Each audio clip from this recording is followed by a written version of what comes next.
यहाँ जो देखा कि सूर्य, इंद्र, ये सभी हम लोग कंप्लीट कर चुके हैं। उसके बाद देखेंगे कि रुद्र, तो रुद्र में बताया गया है कि भई जो आपके शरीर में रोष होता है, वही रुद्र होता है, ठीक है? प्रकृति में जो रुद्र होता है, तो हमारे शरीर में जो रोष होता है, उसकी तुलना की गई कि भई देखो प्रकृति में रुद्र होता है और हमारे शरीर में रोष होता है, ठीक है? अब देखो रुद्र भगवान नाम सुने होंगे आपने, उसी प्रकार से हमारे शरीर में एक रोष भी होता है, ठीक है? ये रोष जो बताया गया है, ये मानस तरीके से बताया गया है। मतलब एक होता नहीं है कि एक रोष आ रहा है किसी व्यक्ति में, है ना? एक मानसिकता में इसको जोड़ सकते हैं, ठीक है? तो ये रोष होता है। फिर कहा जाता है सोम, सोम का मतलब होता है अ, एक शीतलता, है ना? या आप इसको चंद्रमा कह सकते हो, ठीक है? सोम चंद्रमा का ही कह सकते हैं, ठीक है? और इसके लिए कहा गया है कि आपके शरीर में प्रसन्नता जो होती है, वो किससे होती है? सोम की वजह से। हाँ, ये मानसिकता है ना, मतलब एक मानसिक उसमें कह सकते हैं रोष, मतलब एक गुस्सा भी कह सकते हैं। हाँ, हाँ, बिल्कुल कोई दिक्कत नहीं। तो ये शरीर में मतलब सुपरफिशियली ऐसा तो है नहीं कि टंगा हुआ दिख रहा है, जैसे हाथ-पैर लगे हुए, ऐसा नहीं होता है ना। ये मतलब मानसिकता के ऊपर रहता है कि आपकी मानसिकता कैसी है, भाई मतलब एंग्री हैं आप, गुस्से में हो, कैसा क्या हो, तो ये उस तरीके से बताया गया रोष, ठीक। फिर बताया गया कि प्रसन्नता तो सभी लोग जानते हैं कि ये भी एक तरीके से मानसिक रूप से है ना, शारीरिक रूप से तो मेरे ख्याल से उतना कोई प्रसन्न नहीं रहता, लेकिन मानसिक रूप से प्रसन्न होना चाहिए, ठीक है ना। तो ये सोम की वजह से होता है, जैसा प्रकृति में सोम रहता है, वैसा ही हमारे शरीर में प्रसाद या प्रसन्नता होती है, ठीक है? कहते नहीं इस व्यक्ति का चेहरा बड़ा ही खिला-खिला सा रहता है, यानी प्रसन्न रहता है, उसी प्रकार से वासु कहा गया है। तो वासु भी एक देवता का नाम है ना? तो वासु आप लोग याद रखोगे, प्रकृति में जिस तरीके से वासु होता है, उसी प्रकार से मतलब वसु होता है, उसी प्रकार से हमारे शरीर में भी सुख होता है। क्या होता है? सुख, है ना? सभी जानते हैं कि सुख हमारे शरीर में होता है। फिर कहा जाता है अश्विनी कुमार यहाँ पर कांति के लिए कहा गया है ना? ये भी कांति आप जब चेहरे पे देखोगे, तो एक अलग ही कांति की अनुभूति होती है, ठीक है? ये सभी चीज़ें ऐसी हैं कि शायद ये कि मैं आप लोगों को दिखा सकूँ, है ना?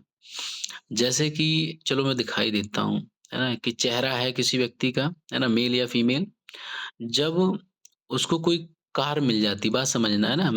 एक कार मिल जाती बढ़िया एकदम बीएमडब्ल्यू की, तो वो भले से उसके मतलब स्माइल आए चाहे नहीं आए, लेकिन वो बड़ा ही प्रसन्न होगा, यार क्या कार मिल गई मुझे, है ना? बीएमडब्ल्यू की सोचो, तो वो प्रसन्नता होती है। लेकिन जब आती है कांति, कांति का मतलब क्या है कि जब लड़की या लड़के 50 बार भाई ब्यूटी पार्लर जाएँ, ठीक है? फिर देखना उनका चेहरा, है ना? वो कांति नज़र आती है कि हाँ यार, ये कांति होती है, ये प्रैक्टिकली बेस है। एक सामान्य व्यक्ति का चेहरा और जो ब्यूटी पार्लर जाता है ना? मसाज-वसाज कराते हैं, उनका चेहरा देखना, दोनों में बड़ा ही डिफरेंट होता है। उनका चेहरा बड़ा ही बड़ी एकदम ग्लो मारता है, ठीक है? देखा होगा। वो होता है कांति। तो ये अश्विनी कुमार जिस तरीके से प्रकृति में अश्विनी कुमार है, तो उसी प्रकार से यहाँ पर हमारे शरीर में कांति नज़र आती है। फिर देखें यहाँ पर कि विश्वदेव है ना? विश्व देवता, तो जो हमारी प्रकृति में विश्व देवता होते हैं, ठीक है? तो वो क्या है हमारे शरीर में सर्व इंद्रियाँ होती हैं। ठीक है? तो पूरी प्रकृति को कौन कंट्रोल कर रखा है? विश्व देवता कंट्रोल कर रखे हैं, उसी प्रकार से हमारे शरीर को कौन कंट्रोल कर रखा है? इंद्रियाँ। तम के लिए कहा गया मोह, है ना? तम देखो प्रकृति में तम आप किसको कहेंगे? मान के चलो एक अंधकार मान सकते हो, ठीक है? जैसे ही अँधेरा होता है, ठीक है? प्रकृति में देखा होगा, कभी-कभी देखना प्रकृति में चंद्रमा भी नहीं निकलेगा, है ना? कई ऐसी रात होती है जहाँ पर चंद्रमा भी नहीं निकलता है। तो वो तम आप कह सकते हो। अगर फिर भी यकीन नहीं होता और अच्छे से आपको तम दिखाना है, तो कोई दिक्कत नहीं है। जब आपके सिर पे एक चोट सी लगेगी ना, तब आपके सामने अँधेरा सा छा जाएगा। तब आपको तम दिख जाएगा और आप नीचे गिरोगे, ठीक है? आपको कुछ भी समझ में नहीं आएगा, वो होता है तम, है ना? तो ये हमारे शरीर में यही चीज़ ना मोह होती है।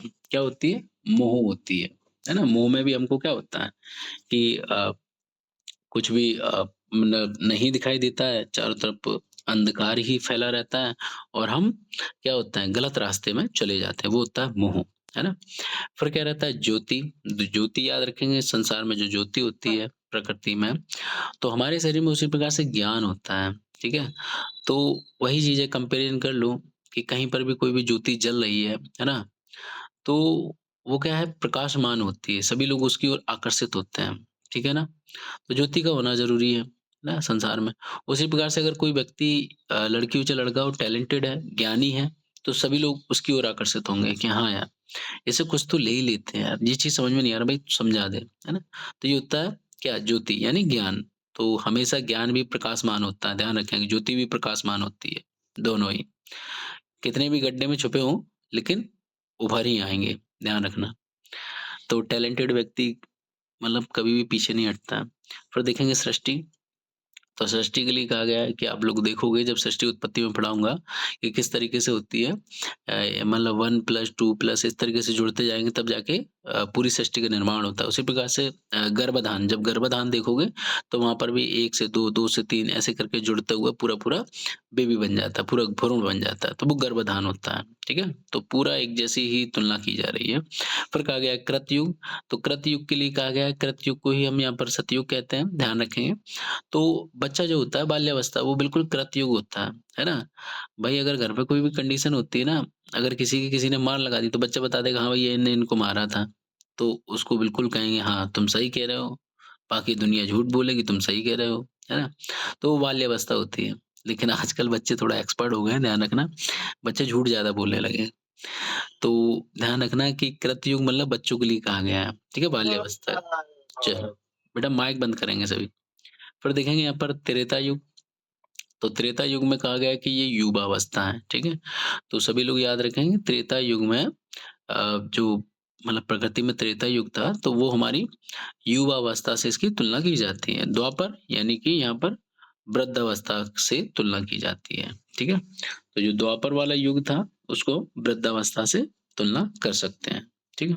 उसी प्रकार से कलयुग वाली जो है, वो रोग अवस्था के लिए कहा गया है। तो अभी जो कलयुग चल रहा है, ऐसा कोई व्यक्ति नहीं जिसको रोग ना हो। अब आप कहोगे साहब हमको तो कोई रोग ही नहीं है, हम तो डेली आपकी क्लास ले रहे हैं। तो टेंशन ना लो, आप में से कुछ लोग ऐसे हैं, जो लोग कहते हैं मतलब मानसिकता से पीड़ित हैं, कि हम क्यों सुबह उठें? क्या है इस क्लास में, है ना? तो कुछ लोग सोचते हैं नहीं-नहीं मुझे वो चीज़ चाहिए ही चाहिए, मानसिकता से पीड़ित हैं, है ना? तो मानसिक रोग भी तो होते हैं, ऐसा थोड़ी ना कि पागलपन ही रोग होता है। कई लोग पैसे के लिए पागल हैं, है ना? कई लोग ज़मीन-जायदाद के लिए पागल हैं, लेकिन हैं तो वो कहीं न कहीं।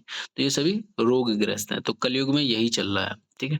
फिर कहा जाता है युगांत, जब युग का बेटा अंत होएगा ना, तब समझ लेना कि आपकी मृत्यु है ना? तो वो मृत्यु नज़र आ जाएगी, क्या आएगी? मृत्यु नज़र, ठीक? चलो।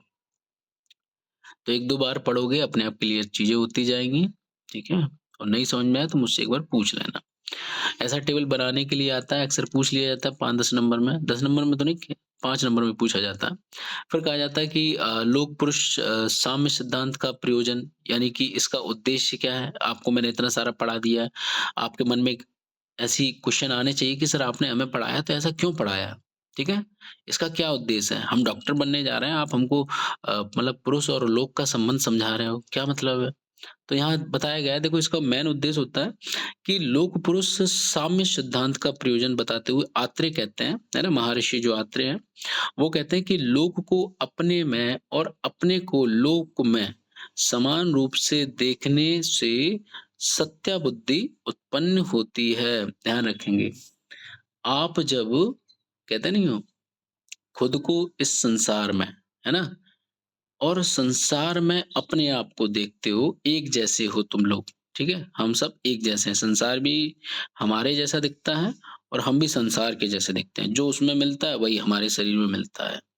तो ये सात मतलब ऐसा देखने से हमारी जो बुद्धि है ना, वो बिल्कुल सात्विक होती है। सात्विक मतलब बिल्कुल रियलिटी दिखाई देती है, समझ रहे हो? और लेकिन हम लोग अभी क्या करते हैं कि सब कुछ उल्टा-सीधा कर दिए हैं। कहते नहीं है कि ये जितने भी प्रकोप आते हैं, ये जो भी आता है, तो क्या सोचते हैं कि वो किस कारण से आ रहे हैं? हम लोग गलत काम कर रहे हैं ना। अगर हम लोग गलत काम कर रहे हैं, तो कहीं न कहीं वही प्रकृति पे भी वो इफ़ेक्ट पड़ेगा। हम लोग अच्छे से काम करेंगे, तो प्रकृति भी अच्छे से काम करेगी। ठीक है? तुम ना सोचो ज़रा, सीधे मतलब लोगों के घर उजाड़ दिए, लोगों को मार दिया बहुत सारा, तो प्रकृति भी बिल्कुल वैसे ही करेगी, समझ रहे हो? वो भी घर उजाड़ देगी, क्या दिक्कत है उसको? ठीक है ना? तो ये चीज़ याद रखना है, जैसा तुम करोगे वैसे ही प्रकृति तुम्हारे साथ करेगी। तो इसलिए कहते हैं कि भई ये संबंध समझ लेना, ठीक है? तुम लोग आयुर्वेद के डॉक्टर हो, लिमिट का कमाओ, अच्छा कमाओ, है ना? लूट के मत कमाओ, ध्यान रखो। फिर कहा जाता है कि संपूर्ण जगत को अपने में देखने से हमें यह ज्ञात होता है कि हमारे दुःख, हमारे सुख के कर्ता हम स्वयं हैं, अन्य कोई नहीं है, ठीक है? जब कहते नहीं है कि भई कोरोना आ गया है, सुनामी आ गई है, तो इसके लिए कोई कारण नहीं होता है, हम खुद ही हैं, ठीक है? और सोचो मतलब इस पृथ्वी पे कोई अच्छी घटना हो जाती है ना? जो आप लोग देखते हो ना हरियाली होती है, इससे पानी बरसता है, तो इससे क्या होता है आपको खुशी महसूस होती है, चलो अब पानी बरस गया, हरियाली हो गई है ना? तो खुशी इसलिए होती है क्योंकि इससे हमें मैं देखो सारी चीज़ें मिलती हैं, बारिश होगी तो फसल अच्छी होगी, खाने को हमको मिलेगा, सारी चीज़ें, ठीक है? और हम ही लोग ऐसा करें कि भई इसको मतलब नष्ट करने की कोशिश करें तो क्या होगा? दुःख होगा, ठीक है? तो ये चीज़ें याद रखेंगे। फिर कहा गया है कि व्याधि रूपी सिद्धांत अलग से 5 नंबर में पूछ लिया जाता है कि व्याधि रूपी सिद्धांत क्या होता है? आपको बताना है कि व्याधि रूपी सिद्धांत का वर्णन चरक संहिता के विमान स्थान में मिलता है। आप लोग विमान स्थान खोल लिया करो, है ना? मज़ा आता है। तो विमान स्थान में आप लोग देखोगे इंडेक्स में कि वहाँ पर बता दिया गया है कि विमान स्थान में व्याधि रूपी सिद्धांत क्या होता है? कहा जाता है कि इहि खलु पुरुषो व्याधिरूपो भवतः गुरुव्याधित् लघुव्याधिश्च अर्थात कहा गया है कि व्याधि पुरुष 2 प्रकार के होते हैं, सभी लोग याद रखेंगे 2 प्रकार के। एक गुरु व्याधि वाला होता है, एक लघु व्याधि वाला होता है। अब आपको समझ में आना चाहिए कि भाई गुरु व्याधि वाला कैसा है और लघु व्याधि वाला कैसा है ना? तो ध्यान रखेंगे कि गुरु व्याधि वाला कहते हैं कि कुछ व्यक्ति बड़ी व्याधि से ग्रसित होते हैं, परंतु मन और बल और शरीर के उत्तम भावों से युक्त होने के कारण छोटी व्याधि से ग्रसित हैं, ऐसा प्रतीत होते हैं। ऐसे व्यक्ति को गुरु व्याधि कहते हैं, ठीक है? अब देखो इसको प्रैक्टिकली वैसे देखते हैं कि जैसे आप लोगों ने देखा होगा कइयों ऐसे पेशेंट हैं जिनको कैंसर है ना? एड्स है, बड़ी-बड़ी बीमारियाँ हैं, लेकिन एहसास तक नहीं होता उनके शरीर में कि उनको कैंसर भी है, उनको एड्स भी है, बड़ी-बड़ी बीमारियाँ हैं, पता ही नहीं पड़ेगा। बढ़िया आराम से एन्जॉय कर रहे हैं, मस्त रह रहे हैं, है ना? तो वो क्या कहलाते हैं? गुरु व्याधि वाले व्यक्ति कहलाते हैं, ठीक है? वो गुरु व्याधि वाले व्यक्ति कहलाते हैं। अब यहाँ पर लघु व्याधि वाला कहा गया कि कुछ व्यक्ति छोटी व्याधि से ग्रसित है, मतलब सर्दी, खाँसी, जुकाम से ग्रसित है, परंतु मन और बल और शरीर की जो हीन भाव से युक्त होने के कारण बड़ी व्याधि से ग्रसित महसूस होते हैं। ऐसा लगता है बहुत बड़ा उन पे पहाड़ टूट गया है ना? छोटे-छोटे जो जुकाम भी है ना, उनको बड़ा ऐसे सोचते हैं यार हमको मतलब एलर्जी है, ये है, वो है। लोगों को बताते रहते हैं, बड़े-बड़े डॉक्टर के पास जाते रहते हैं, ठीक है? तो डॉक्टर समझ जाता है यार ये मतलब लघु व्याधि वाला व्यक्ति है, लेकिन इसका जो छोटा-सा रोग है ना, ये अपने रोग को ना बहुत बड़ा चढ़ा के बता रहा है। ध्यान रखना, है ना? अरे मैं तो कहता हूँ आप लोग प्रैक्टिकली देखो, है ना? आज से पहले क्या रहता था राजा-महाराजा के ज़माने में लोगों को तलवार ल अंदर चली जाती थी, फिर भी वो युद्ध में लड़ते रहते थे, देखा होगा। तो वो कहलाती है गुरु व्याधि, एहसास तक नहीं हो रहा कि तलवार अंदर चली गई है, ठीक है? और आजकल भाई साहब काँटा भी लग जाता है ना, तो भी आदमी कहता है कि बस मरे जा रहे हैं, कोई काम ना करवाओ हमसे, ठीक है? तो ध्यान रखेंगे, ये प्रैक्टिकली चीज़ें हैं। अब ऐसा लिख के मत आ जाना, ध्यान रखना। जो लिखा है उसको लिख के आना, ठीक? लिख भी दोगे तो कोई दिक्कत नहीं, समझदार नंबर दे देगा। चलो, फिर देखते हैं यहाँ पर कि इसका प्रयोजन क्या है यहाँ पर, है ना? तो आपको पता होना चाहिए कि आप एक डॉक्टर हो, तो आपके पास बहुत सारे ऐसे पेशेंट आएँगे, है ना? अ, साधारण सी व्याधि होगी और उसको बड़ा चढ़ा के बताएँगे, तो क्या है इससे डॉक्टर को घबराना नहीं है, ध्यान रखना। इसलिए ये सिद्धांत बताया गया है। नहीं तो क्या है कि डॉक्टर घबरा जाते हैं, अरे नहीं यार इसको बहुत बड़ी बीमारी होगी और मतलब इसका बड़ा से बड़ा इलाज करना पड़ेगा, पता नहीं कौन-सी ऐसी व्याधि है, क्योंकि चिल्लाए-चिल्लाए जा रहा है, ठीक है ना? तो ध्यान रखना, यहाँ पर बताया अज्ञानी वैद्य गुरु व्याधि को लघु व्याधि से ग्रस्त समझकर मृदु संशोधन देते हैं। यानी कि जिस व्यक्ति को बड़ी व्याधि थी, है ना? और डॉक्टर उससे पूछता है कि भैया कैसा लग रहा है? तो वो कहता है एड्स वाला पेशेंट, ठीक है साहब, सब कुछ नॉर्मल है ना? मुझे ऐसी कोई बड़ी समस्या ऐसी तो लगती नहीं है। हाँ, बीमारी का नाम ज़रूर बड़ा है, एड्स है ना? या मतलब कैंसर है, लाइक जो भी है।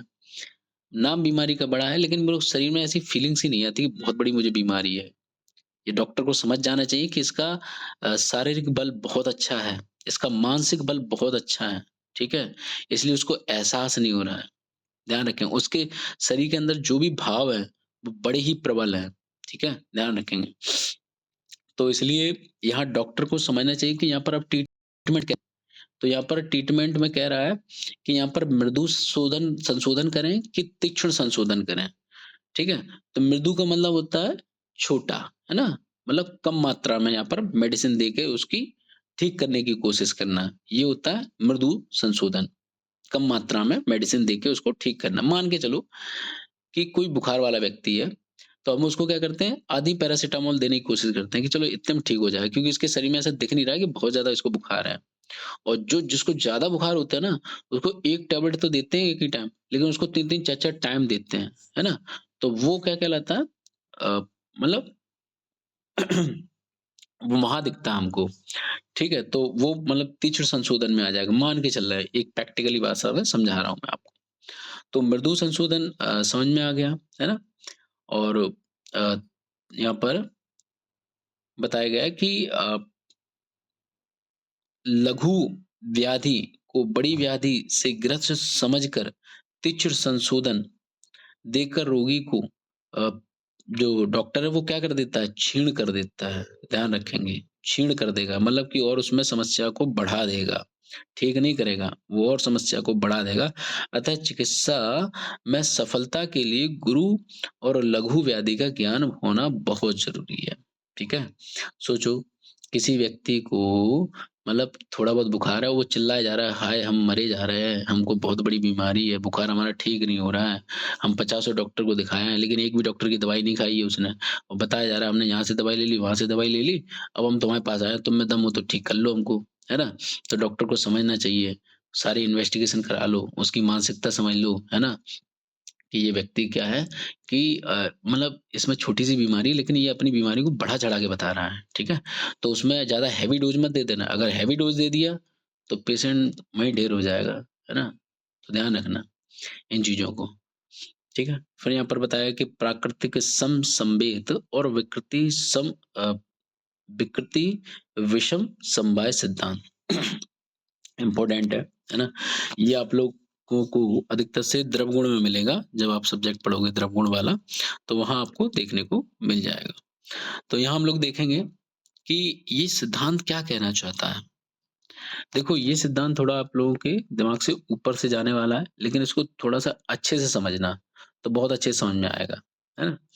कहा जाता है कि ये जो प्रकृति समसंवेत है और विकृति विषम संवेत या समवाय सिद्धांत है, वो कहना चाहिए चाह रहा है कि रस दोषों का मेल 2 प्रकार से होता है। एक प्रकृति के अनुसार गुण का और दूसरा जो प्रकृति के अनुसार गुण का ना हो। ठीक है?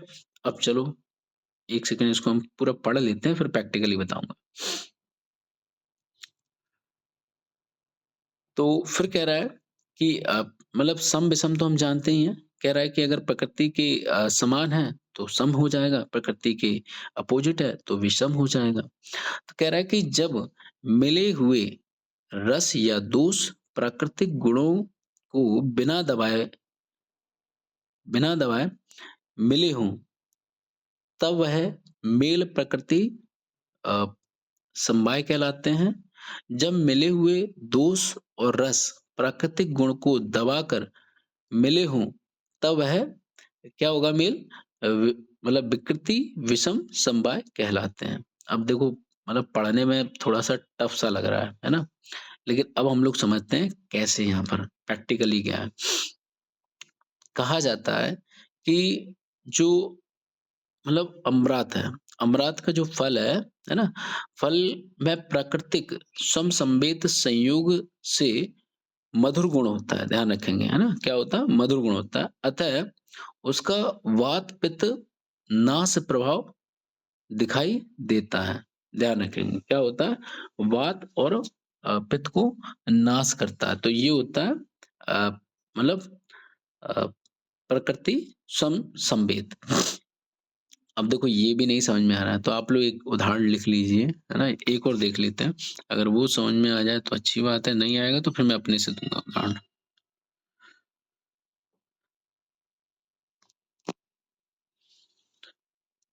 चलो यहाँ पर ऐसा लिख लो कि ये जो अमृत आपको नहीं समझ में आ रहा है फल, तो आप सौंफ को देख लो, है ना? तो सौंफ क्या करती है, सौंफ में जो आप लोगों ने खाई होगी थोड़ा-सा मीठा-मीठा सा फ़ील होता है। तो सौंफ जब हम खाते हैं, तो सौंफ में क्या रहता है कि वहाँ पर रस भी मधुर है ना? और उसमें जो गुण हैं, वो भी मतलब मधुर जैसे ही हैं। जो मधुर रस में जो गुण होते हैं, बिल्कुल वैसे ही उस सौंफ में भी गुण हैं, ठीक है? तो ये क्या करेगा सौंफ, आपके शरीर से वात और पित्त दोनों को ही नाश कर देगा। ध्यान रखना, है ना? खाना खाने के बाद भैया अगर किसी को बहुत ज़्यादा एसिडिटी होती है, तो वो क्या करे सौंफ का पान करे। है डकारे आ रही हैं भैया उसमें भी आप सौंफ को ले सकते हो, ठीक? तो इसलिए यहाँ पर सौंफ वाला आप एग्ज़ाम्पल रख सकते हो। तो ये कहा गया है ये प्रकृति समसंवेद है। मतलब जैसा होना चाहिए बिल्कुल वैसा ही यहाँ पर ये दोषों पे काम कर रहा है, जैसा रस है। ध्यान रखना, क्योंकि मैंने रस का संबंध और दोष का संबंध पढ़ा दिया है बेटा, है ना? मधुर मधुर अम्ल लवण, है ना? कटु तिक्त कषाय।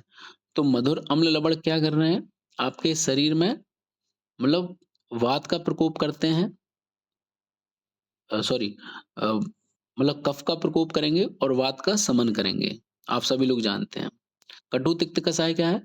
वात का प्रकोप करेंगे और कफ का शमन करेंगे। तो उसी प्रकार से यहाँ पर आप लोग देख लेना टेबल से कि ये जो कह रहा है वो बिल्कुल सही है ना? तो यहाँ पर दूसरा देखते हैं जैसे बैंगन है, यानी भटा है ना? तो बैंगन के लिए कहा गया है कि कटु तिक्त रस होता है इसमें, दोनों ही रस होते हैं, है ना? कटु भी होता है, तिक्त भी होता है। अतः उससे वात वृद्धि की अपेक्षा होती है, मतलब की अपेक्षा मतलब एक उम्मीद लगाई जाती है कि ये हमारे शरीर में वात को बढ़ाएगा।